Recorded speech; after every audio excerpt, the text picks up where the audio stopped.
How to change name in Stumble, guys.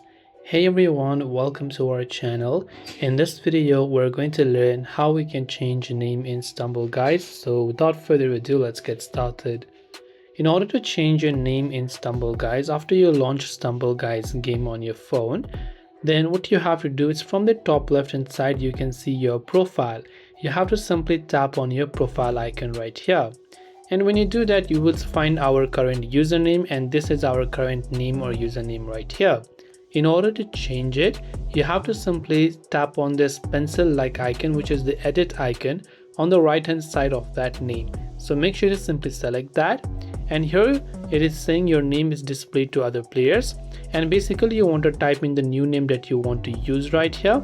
And remember that your first name change is free. So for the first time your name change is going to be free, but once you change it, next time if you want to change it again, it is going to cost you 100 gems for subsequent changes. So you must be very careful as to which name you want to change, because only the first time it's free.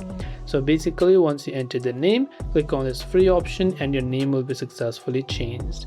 This way you can change your name in Stumble, guys. Hope this video helped you out. If you have any questions, feel free to leave them down. Thank you for watching and see you soon in the next video.